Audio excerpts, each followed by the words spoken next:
Halo teman-teman, sebelumnya Assalamualaikum warahmatullahi wabarakatuh. Perkenalkan, nama saya Nia Syawati, mahasiswa dari IIK Strada, Prodi S1 Keperawatan semester 1. Di sini saya akan menjelaskan tentang sistem pernafasan. Apa sih yang dimaksud sistem pernafasan? Sistem pernafasan adalah rangkaian sistem kompleks dalam tubuh manusia yang terdiri dari otak, sumsum tulang belakang, dan syaraf-syaraf. Sistem ini bertanggung jawab atas pengiriman pesan dari otak ke seluruh tubuh dan sebaliknya, memainkan peran kunci dalam mengatur fungsi tubuh.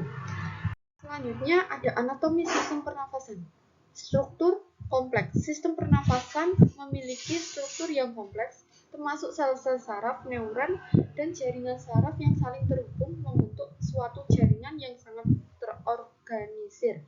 Otot dan tulang belakang. Anatomi sistem pernafasan meliputi hubungan antara sistem saraf dengan otot dan tulang belakang, serta bagaimana interaksi ini mempengaruhi gerakan tubuh. Peran setiap bagian. Pengetahuan tentang setiap bagian anatomi sistem persyarafan penting untuk memahami cara kerja dan fungsi sistem ini dalam mengendalikan tubuh. Selanjutnya yaitu ada fungsi sistem persyarafan. Yang pertama, komunikasi cepat. Fungsi utama sistem persyarafan adalah untuk mengirimkan sinyal listrik secara cepat antara otak dan bagian tubuh lainnya, memungkinkan tanggapan cepat terhadap rangsangan. Yang kedua, refleks dan kontrol tubuh. Setiap persyarafan juga bertanggung jawab atas refleks tubuh, seperti menarik tangan dari benda panas tanpa perlu diproses oleh otak terlebih dahulu. Koordinasi kompleks.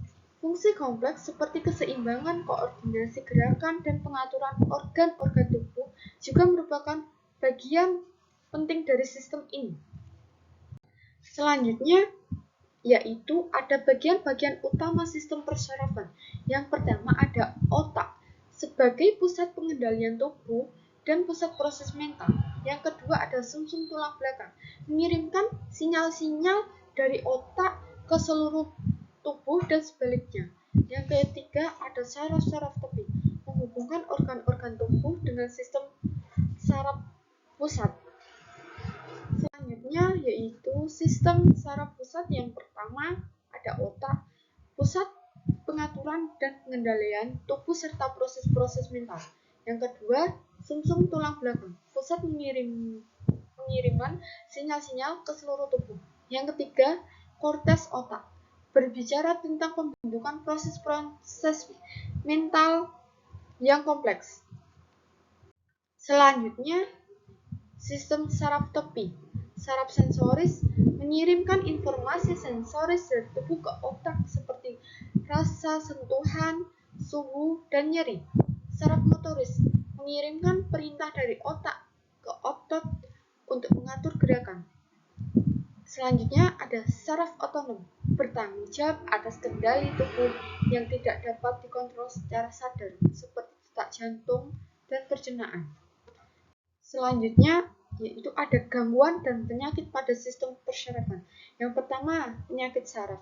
Contohnya adalah multiple sclerosis, Alzheimer, dan Parkinson yang dapat mempengaruhi fungsi otak dan kemampuan motorik.